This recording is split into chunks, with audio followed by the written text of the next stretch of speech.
Hi there, this is Cthulhu Comics, where we collectively ruin Star Wars as a community. This video is a bit different from the rest, as it's mostly just my rambling thoughts and how I dislike the current entertainment climate, but before we get to the main topic, I want to regale all of you with some backstory behind the premise of this video and what inspired me to make it at all. See, I've been planning on writing a video comparing the first Amazing Spider-Man omnibus against the first Ultimate Spider-Man omnibus. I just gotten both of them. I haven't read anything from either book, and I wanted to see which one was better, the original story from the 1960s or the new and improved modernized version from the early 2000s. I decided to start off with the Amazing Spider-Man, and as I was reading through, I noticed that the omnibus includes a section called The Spider's Web, which was a little bit on the back of the original issues of The Amazing Spider-Man where fans could mail Stan Lee and Steve Ditko directly to give their thoughts on the series as it goes on. A select few of these letters were highlighted and posted on the back of the issues, and quite a few of these had suggestions. I decided to read through it, and I found them just fascinating. Now, I want you to keep in mind that this was the early 1960s. Spider-Man had just hit the shelves, and he was a very malleable character. He could go anywhere as a character, wherever Stan or Steve wanted to take him, and wherever the fans wanted to take him. Now, I'm going to get back to this in just a moment. Skipping 60 years into the future to today, everything is catered towards fans. More specifically, catering towards their whims and desires for entertainment. New Spider-Man movie? Put in the old Spider-Man. People love those movies. She-Hulk TV series not looking great? Put in Daredevil. People love that show. Star Wars Episode 8 not received well by fans? Just pretend it never happened and rewrite everything that it did. Halo 5's campaign and setup not liked by the community? Just pretend it never happened and rewrite everything it did. Justice League movie not liked by fans? Just pretend it didn't happen and rewrite everything that it did. You get my point. Fans control everything. And among fans of the superhero genre, two words ring out the loudest. Two words that control everything the movies have to give. Comic accurate. Fans beg films to be comic accurate. They go apeshit when Spidey dons a suit right from Ditko's art. Nerds explode into seething hatred when their favorite storyline isn't adapted to perfection. Now, there are some times when comic accuracy is done because creators love the source material, yes. But admit it, a lot of the time it's done to get those tweets corporations crave that go along the lines of OMG, Falcon's new suit is so comic accurate to the comics, we live in a golden age of cinema. This writing is for fans, created from their voices, their collective cries for things that remind them of their beloved tales. With this, we got some good things. Zack Snyder's original vision for the Justice League was released. Charlie Cox will finally be able to return to the role of Daredevil after a fantastic 3-season show cut too short. Sonic didn't look like he ate babies in theatrical release. But with the yin, there must come a yang. Let's bring up one of the best examples of this. Halo 5 Guardians. Now, I'm a huge Halo fan.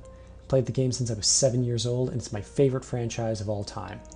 Now, let me tell you, I was hyped for Halo 5. Master Chief going rogue and teaming up with the blue team, a mysterious Spartan hunter tasked with taking them down. What are these Guardians? Why are they so important? So many questions, and they only became more evocative when the Halo Nightfall show came out, and when Hunt the Truth podcasts came out, and all the trailers slowly mounted up. Finally, October 27th rolled around, and it was disappointing. All of it. The campaign was repetitive, the plot uninteresting, the game unfinished. But I wasn't the only one who thought this. The entire Halo community hated the game. When you ask someone to rank the mainline Halo games, chances are this one will be at the bottom. But there was hope, a sequel, teased bit by bit to pick up where the last campaign had left off. Halo Infinite. This was their chance to fix their mess, and it seemed 343 learned their lesson. They gave in to the fans, made Master Chief's armor resemble its more classic look, reverted the look of the enemies back to their original appearances, and even brought in the Banished, a smash hit from Halo Wars 2 that became an instant classic among the fan base. but the foundation of their campaign was built on sand. How could they possibly make the game interesting and fun after such a disaster to continue off of? 343's answer? Just move off the beach. At the end of Halo 5, Cortana was revealed not to have died, but to have come back with the full might of the Prometheans and waging war on humanity, turning their AI against them. How does Halo Infinite continue this plot thread? Cortana waged her war, came into conflict with Atriox from Halo Wars 2, blew up his entire home planet. They got into a war, Atriox took over all of Zeta Halo, and Cortana sacrificed herself by blowing up the ring. This entire plot thread was solved off-screen between games. The Prometheans don't even appear in the game. Now, I understand that fans didn't like the direction of the story, but having an entire plot thread solved without the players ever witnessing it is just disappointing. Sure, it might have been stupid, but I would have preferred they find an entertaining way to continue it rather than just dump it all in the trash and pretend it never happened. Now, there's going to be someone in the comments who argues that fans know what's right, and logically everything should be decided by the fans because this content is made for them. To which I partially agree with and accept. This content is made for fans, yes. It should be entertaining, yes. But fans should not dictate what they get. Part of the fun of any story is the idea that fans don't get any agency in the plot and are along for the ride. Writers come up with these stories and share them, and sometimes they're good, sometimes they're bad. Shit happens. To explain, I'd like to bring up Dungeons & Dragons. If you've ever played D&D, you know the story is written by both the Dungeon Master and the players. The DM creates the world, the plot, the enemies, everything, and the players create characters that interact with this world and push the story forward. Now, I want you to imagine that you're playing D&D, but the players have full agency over everything. What happens when the ref takes a back seat? Well, each player has a different agenda relating to their character, wanting their character to be the star of the show, because of course. If the players decide, either you get a mangled web of plot that stars a bunch of heroes fighting for the spotlight, or one character that takes up all of it, leaving other players as their sidekicks. Most D&D players have had their character die. They want to bring them back because it's their beloved character, someone they've spent so much time with and worked on, and they don't want them to go. But it's the DM's job to make sure that that want to bring them back is kept in check for the story. Because if that's removed, the story loses agency, all because of what players want, and it all just falls apart. The writer exists to serve the fans a plot, but never to give in to their demands. If you want a famous example, look at the Star Wars sequel trilogy. We got Episode 7, which was mostly well received, then Episode 8, which was incredibly divisive, with several decisions that tore the community apart, then Episode 9 that technically followed what the fans demanded, but ended up suffering for it. Rey doesn't have any important lineage, now she's a Palpatine. Snoke, the big bad, was killed off and didn't end up being the main antagonist of the trilogy. Well, now he was a Palpatine clone, and Palpatine was the puppeteer the entire time. These demands were met, the fans got what they want, but there's nothing there to challenge the audience. No artistic vision or agency of the writer, just a movie made to offend the least amount of people possible, and it suffered for it, because in the end, no one had anything to say about it. Remember at the beginning, when I mentioned the original Amazing Spider-Man comics and the Spider's Web suggestions? Well, a lot of the suggestions had some ideas for the story and where to take it, and thankfully, Stan and Steve decided not to roll with a lot of the suggestions, even though they highlighted it. So this next segment is made for the people who believe that they can do better than writers, for those who think fan needs should be met before anything else, for those who couldn't handle films that didn't match their viewpoint of a character. I present to you Peter Palmer, the Amazing Spider-Man. Hold up, wait a second. Okay, never mind. Someone said they thought amazing should be removed from the title. I present to you Peter Palmer, the Spider-Man, a character written around selected demands and actual fan requests from the 1960s and posted on the backside of some of the very first Amazing Spider-Man issues. The story of Spider-Man is written by Stan Lee, with art not done by Steve Ditko. Peter Palmer is bitten by a non-radioactive spider and granted several fantastic powers, including super strength, which also makes him incredibly buff, because we can't have slim muscles, great agility, the ability to crawl up walls, not to mention the fantastic ability of talking to spiders. No spider sense though, we wouldn't want a way for the writer to conveniently warn Spider-Man of danger. Spider-Man is a detective that solves crimes with his wit and web shooters, getting around in his spider jet, complete with a logo on the side. In his civilian life, he beats up Flash Thompson for bullying him. Anyone that tries mocking him is put in place by a strong-willed girlfriend who's willing to stand up for Peter.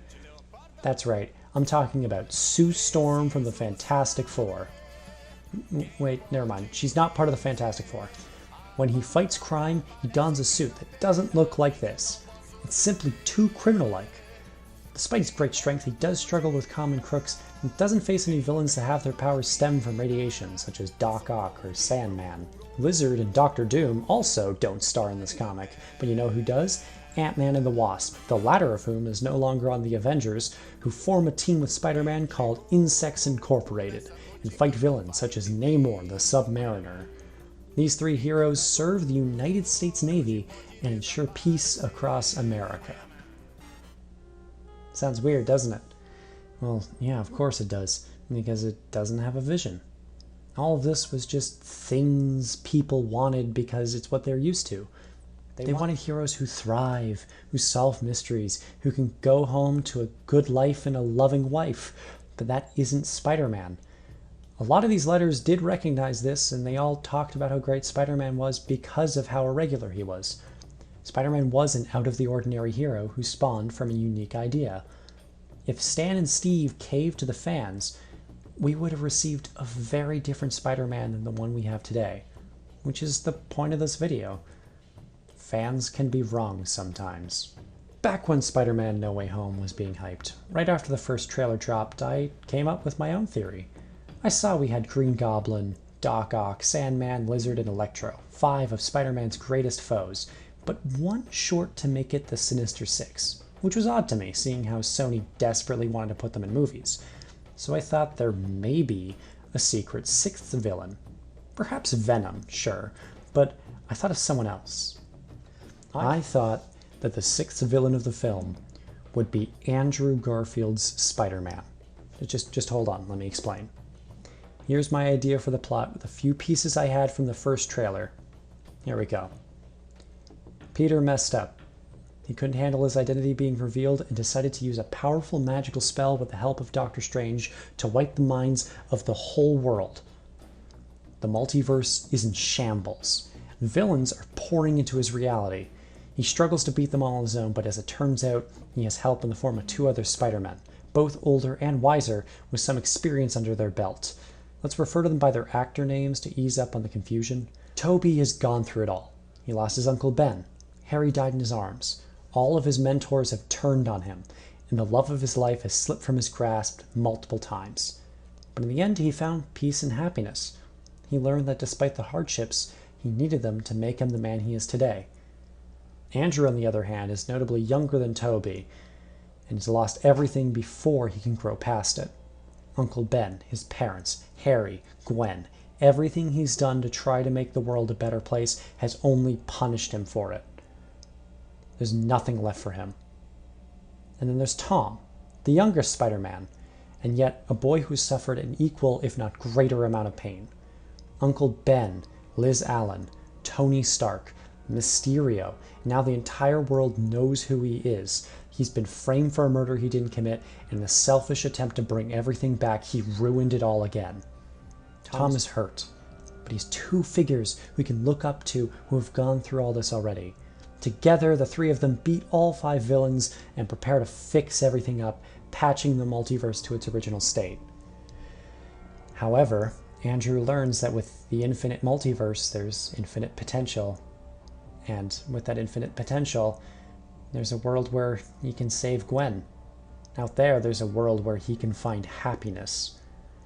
Toby knows the dangers of this and refuses to allow him, putting Tom in a crossroads, the same one he stood at the film's very beginning. Does he selfishly try to take shortcuts to keep his identity a secret, possibly even being able to bring back all the people he lost, risking his universe collapsing? Or does he do what he needs to do and let the multiverse close, cementing his identity being leaked and ensuring the ones he loves will never return? Now, as I came up with the idea, I never thought of a definitive ending. I didn't know whether or not Tom would side with Toby or Andrew, or whether Andrew would learn from his mistakes, but I knew it would be great for Tom's Peter Parker to overcome his shortcomings, accept that there's no undoing the past, and understanding that he needs to face these hurdles to become the hero New York needs. But his choice is highlighted by two Spider-Men, both with a similar past to his, but having taken greatly different viewpoints in the world around him. I thought this was great, and while I knew it was a stretch, I still held out hope it would be realized. As the movie came out, I was obviously proven wrong. A lot of you probably hate my idea and ending and think it was stupid, and with how the movie turned out, I'm glad I was wrong. But as I write the script for this video, I look back and take in a different context for my idea. Picture the following, but use your imagination a little.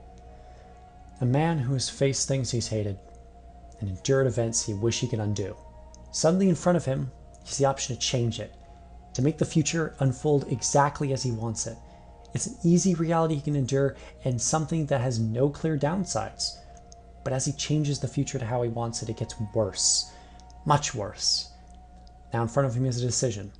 You can either understand that sometimes bad things can wrap up and conclude in a way that highlights even the worst events, or he can continue to mess with things, continue to change things how he wants, let everything crumble around him, rejecting any form of challenge, hoping that by having things always go his way, the future will turn out for the better. Sometimes, as fans, we need to endure the shitty stuff. For every Star Wars Episode 9, sometimes there's a Mandalorian in the distance. For every Suicide Squad, there's a The Suicide Squad. Audiences shouldn't be catered to. They should be challenged. Artists should show their vision in its fullest without having to worry about fans demanding that they know better and that they should write it. Sure, sometimes that vision comes out in a way that people hate, but at least it's something real. Something you can see and say, that's someone's art.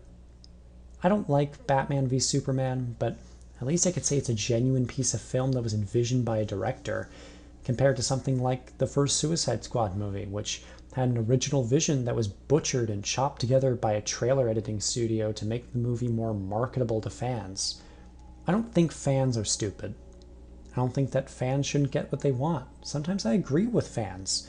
I think that Thor: Love and Thunder was a poor adaptation of one of the greatest Thor comics of all time. But sometimes I think it's best to step back and let things unfold how artists want them to, how writers envision them. And in that bliss, I can be at peace of mind knowing that a film wasn't made because people demanded it to exist a certain way, but that it was made to say something.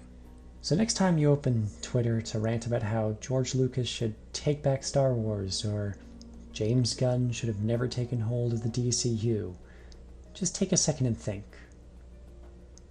What is it that you really want? Thank you so much for watching. Your viewership means the world.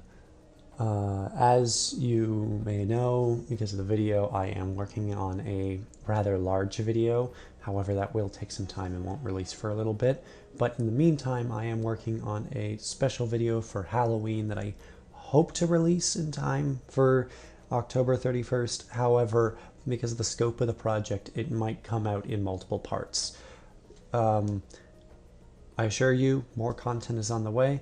I'm just trying to balance this with school, but I will try to keep this channel updated regularly. Until next time, thank you so much, and I hope you have a great day.